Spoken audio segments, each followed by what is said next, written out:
physical aspect is the most straightforward one. Settling in physically means we have to find a comfortable place to live in a good neighborhood. If it's relevant for you, this also includes getting a car. Once we have these, we can begin our nesting period. That's when we assemble the furniture, unpack our luggage and boxes, organize the furniture in a way that makes sense to us, and generally change the way we think about a place from a house or an apartment to my home.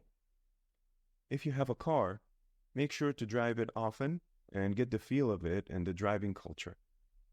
Be extra careful at first and try to identify any strange driving norms you don't know.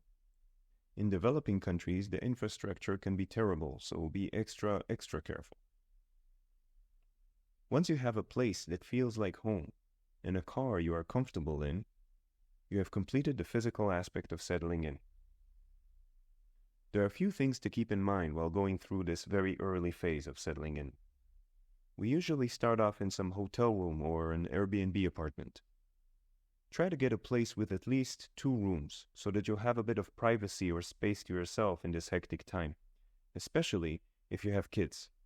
We have many tasks at this time, and a single room, no matter how big, can make things even harder. Due to many reasons, finding an apartment or a home is the main goal, and you may be stressed for time. Despite the stress, do your very best to get a good apartment in a neighborhood that suits your needs, as you will live there for a while. Patience in this phase will pay off later on. You should also check who can help you out. Ask the other people that work and live there from your spouse's organization about relevant neighborhoods. You can also do this in advance. Ask if there are things to look out for or to keep in mind while searching. Where are the best neighborhoods for families and which areas can be dangerous? What are the good apartment searching apps? Which real estate agents are recommended? Can someone help schedule appointments for you in the local language? Is there a community of people from your home country who can offer some advice?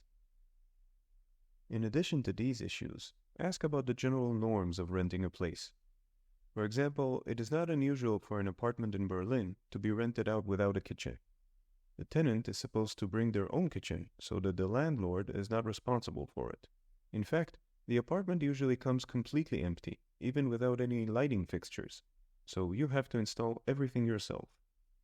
In Senegal, you have to make sure that there's an emergency generator due to many power outages.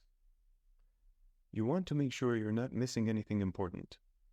Consult locals or at least people who have lived there for a few years before you start looking for a place and before you sign a contract. When we moved to Berlin, we saw 35 apartments in different areas of the city. It was exhausting and frustrating. After something like 25 apartments, we saw a nice one in a new building and we were excited about it. Enthusiastically, we told some friends and co-workers that we finally found our future home. When we mentioned the exact location, each and every one responded in the same way. "Oh, that's where all the prostitutes are." We were shocked at first and dismissed it as if it was some mistake. But after 5 people said the same thing, I went and looked at the area in the evening, and indeed, there were prostitutes right under our soon-to-be apartment. Not surprisingly, we decided to keep looking. When you consider a place to live in, I recommend that you go and see it both during the day and the night to get the feel of the neighborhood and the apartment itself. Also, if you come from one side of the street, leave in the other direction and walk around a little bit. There were a few places we ruled out because they were close to strip clubs, casinos, and a gun shop, all in what were considered to be decent neighborhoods. So you can never know.